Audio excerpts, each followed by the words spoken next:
All right, good afternoon. We're delighted to be joined once again by our friend Edem Wosornu, who is the director of OCHA's Crisis Response Division, who's here to brief you on Haiti, but actually has the information that, Edie, you asked about concerning Lebanon, which is the appeal, which go ahead. Thanks a lot, Steph, and thank you, and good to be here again. How about put that one? Great. For the Lebanon flash appeal, we're asking for $308 million for 1 million people on top of the existing appeal. We're currently 22% funded. We have $67 million provided thanks to our generosity, the generosity of our donors, and $39 million comes from the pooled fund and the Central Emergency Response Fund. So, Edie, that was, I heard it in there, and I thought I'd give Steph the update. Please, go ahead. Thank you. So thanks again for having me here this afternoon, for the opportunity to brief on Haiti. I was there 16 to 20 March. I think we all know it, but maybe a few stark reminders of the situation in Haiti, facing one of the most severe and rapidly deteriorating humanitarian crises in the Western Hemisphere. I'd like to stress that. 6.4 million people, over half the population of some 11.9, so 12 million people, now in need of humanitarian assistance. 5.7 million people acutely food insecure in Haiti, with families skipping meals, children leaving school to help their households, and schools occupied by internally displaced people. So that's the first sort of stark perspective. We are asking for $880 million for 4.2 million people as the humanitarian community. Within that, $680 million for the hyper-prioritized plan, which will help some 3.3 million people. Let's not forget, dear media, we only received 27% of what we asked for last year, Haiti. Now, of course, you hear us talk about it a lot, a protection crisis, a deepening protection crisis, marked by insecurity, relentless violence, mass displacement, and shocking levels of gender-based violence. I'll delve into what I saw and heard firsthand during my days on the ground. 1.45 million people displaced, that is 12% of the population, significant. These are not abstract figures, as you know this well. These represent families uprooted, families displaced, separated, children, many who've lost their homes, what they knew. You see, those of you who know Haiti, they take their schooling very seriously. Amidst all of this, picture a motorbike with 3 or 4 kids riding, going to school, with bows in their hair, and children dressed up to the nines, going to school in a background that is quite shocking. Civil protection a bit awry, filthy streets, but these children on their way to school. Very important, and it will never leave me. Humanitarian access remains, of course, challenging, really, really difficult to move around. I was in Port-au-Prince, Gonaïve. I was in Le Cailly 2024. My Undersecretary General Tom Fletcher was there 2025, and I visited again, as I said, 2026. Situation has changed significantly. Amidst the devastation, and I'll get into it in a minute, I saw hope. The Haitians very, very determined to help each other. The Haitian community, remittances coming home, people trying. Haitians very clear, we do not want handouts. We want to rebuild our lives. We want the displacements to stop. Determination to hold on to dignity, that is always something that touches me, even as everything familiar slipping away, as I said, and I'll describe a few. But they were also clear within the resilience, there was exhaustion. People are really tired. And this they told me when I was there 2 years ago, and even more so now. Maybe, Steph, if you allow me, key observations from my mission, what I saw, what I heard, and what I took with me when I went home to Ghana on leave, what I was sharing with my family. Very, very tough. Violence in Port-au-Prince, 90% of Port-au-Prince under gang control, armed control. We had a constriction of everything. Can you imagine people moving to only 10% of what is left to move to? So people on top of each other, very, very horrifying to see. escalating violence, new waves of killings, devastating reports that 80 people killed, I think, a couple of weeks after a location in Centre that I visited, 13,000 in the last few days displaced.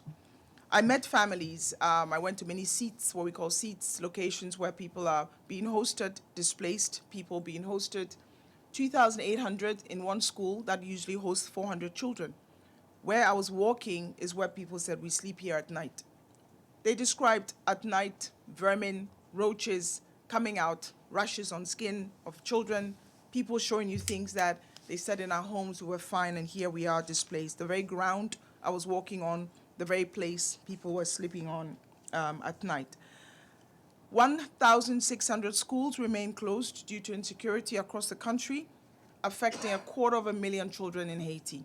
As I described to you, those children in their with their bows in their hair, the boys with their socks up, ready to go to school. School means a lot for the people of Haiti. So 1,600 schools closed, 250,000 people, children missing education is a big, huge deal. The crisis is worsening, as I keep saying that, particularly horrendous for women and girls.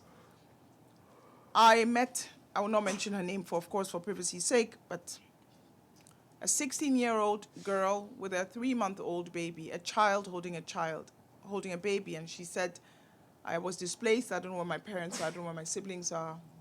A man said, I'll take care of you. He abused her and left her pregnant.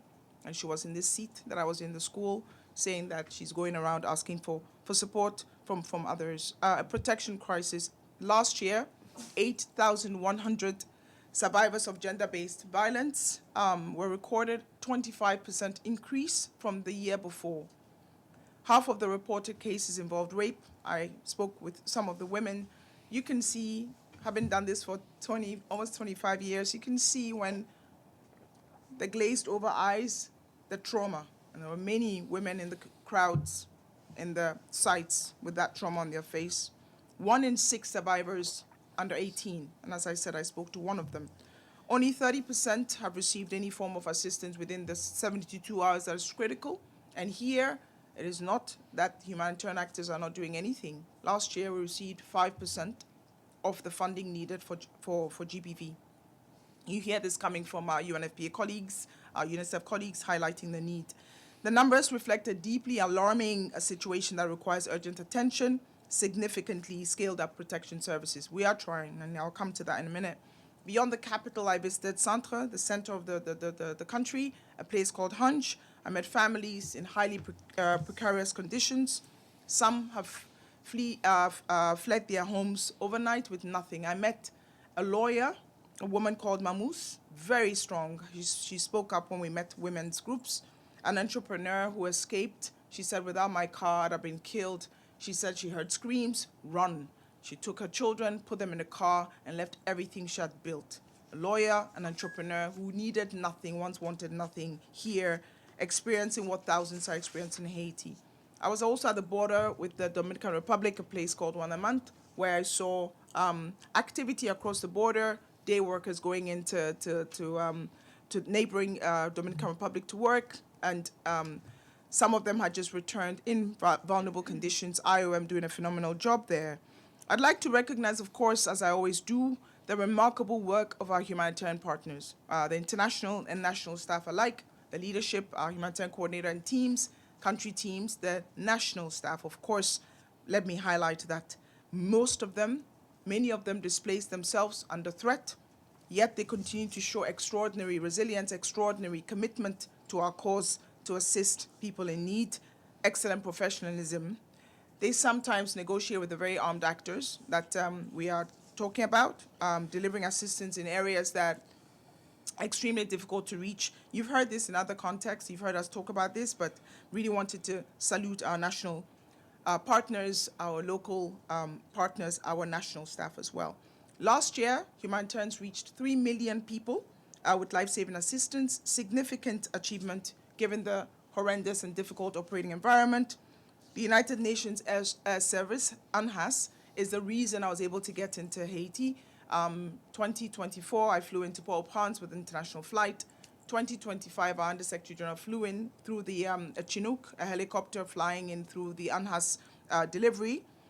We were able to get in through neighboring Dominican Republic, flown into Cap-Haitien, and then from Cap-Haitien to Port-au-Prince.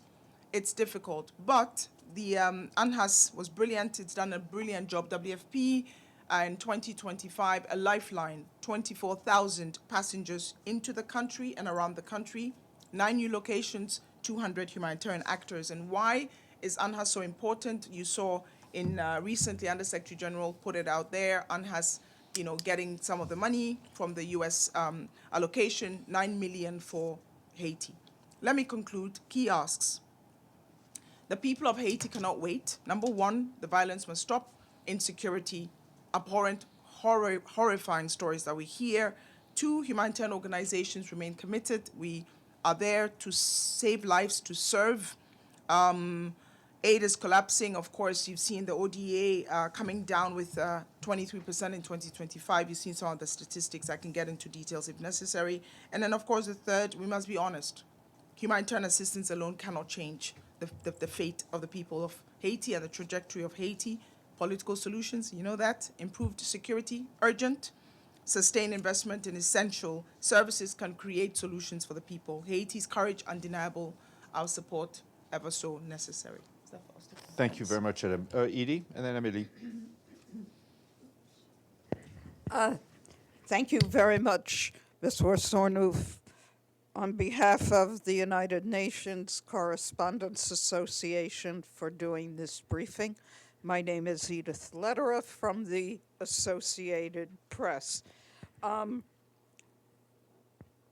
Despite all the limited aid that's getting in, you said that 5.7 million Haitians remain acutely malnourished. What does that mean in terms of heading toward famine conditions? And of the 800 million plus that you've asked for this year, how much has been received already? Thank you.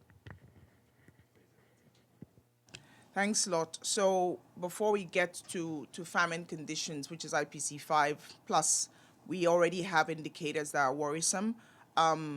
We are concerned about the food insecurity, not, food insecurity, of course, our lingo is a bit specific. 51% of the population do not have the meals that they are required every day and the calories required. I'm not a food expert, but we're concerned certainly about the food intake that people have. And it's not easy. Many people I spoke with while they could have relied on their farms, if there was safety and security, they are relying on our humanitarian assistance to be able to feed themselves.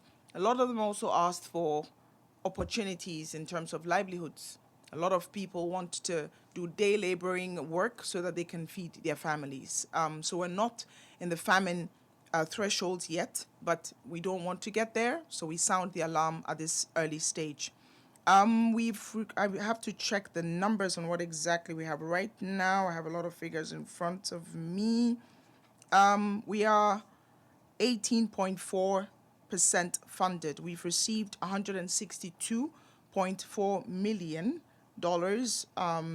Top donors, US at 86.9, EU at 49 million, Central Emergency Response Fund at 23 million, France at almost 16 million, Canada 10.6 million, and Sweden 9.5 million.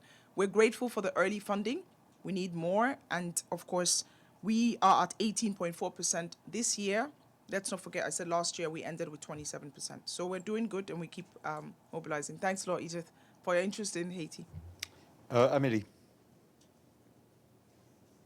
Thank you very much. Amélie Bottelier from AFP News Agency.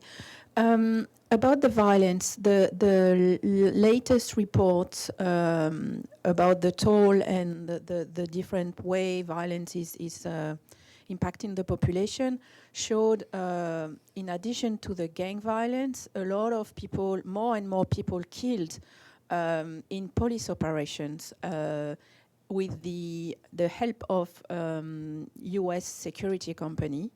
And now that the number of people killed is almost as high in this kind of operation than by the gang. So, do you have any information, details you can share about that? And are people in Haiti worried about this new kind of violence that is adding to the violence of the gang themselves? Thank you.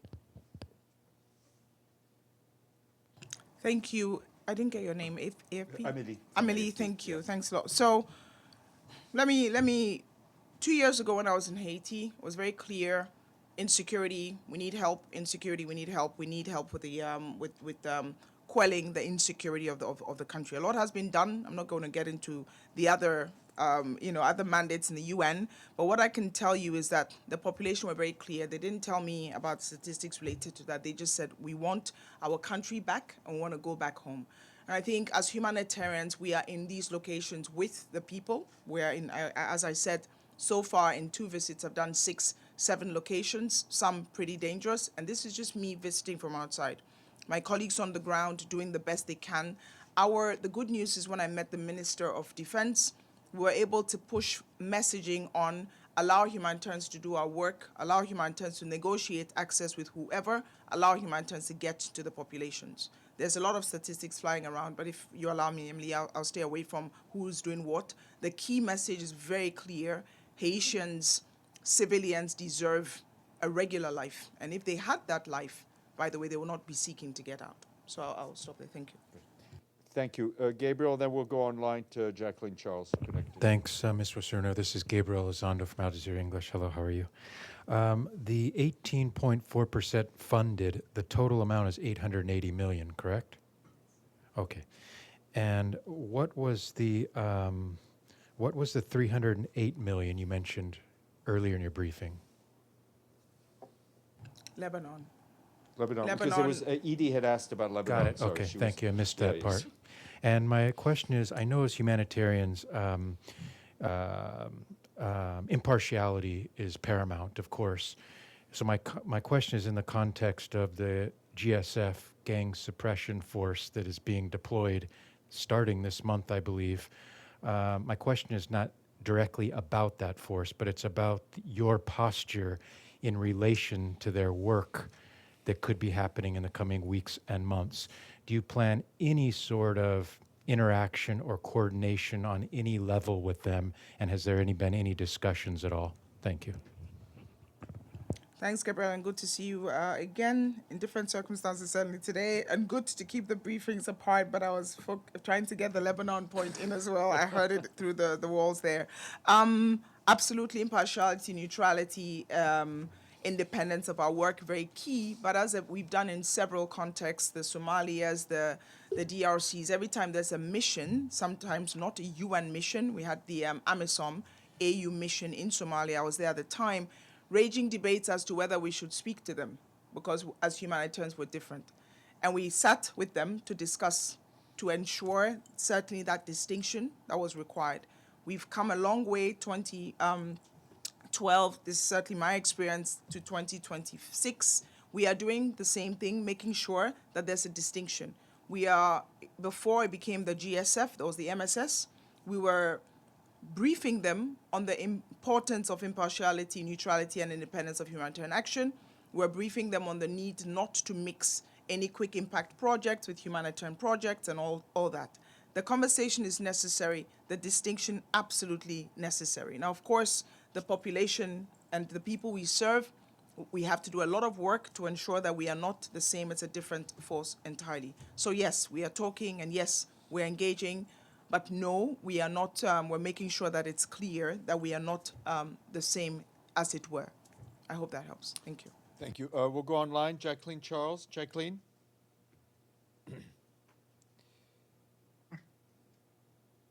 You're muted again, I think. Yep.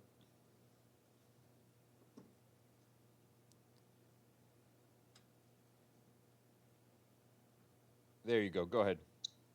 Okay, hi. Thank you for doing this. You know, there's been a lot of foreign aid cuts. in the last year. And I'm just wondering, while you were there, do you have a sense of what the impact has been in terms of like cuts from the US and others? And I understand that there may be some additional funding that has recently come. So just trying to get a sense in terms of the impact of that aid and the need, which is, I mean, huge. Thanks a lot, Jacqueline, and thanks for your work on Haiti as well. I am 100% across the globe, everywhere I've been, and my boss has been everywhere humanitarian colleagues travel, we see the impact of cuts for sure. For Haiti, as I said last year, we ended with 27% of the $908 million we're asking for.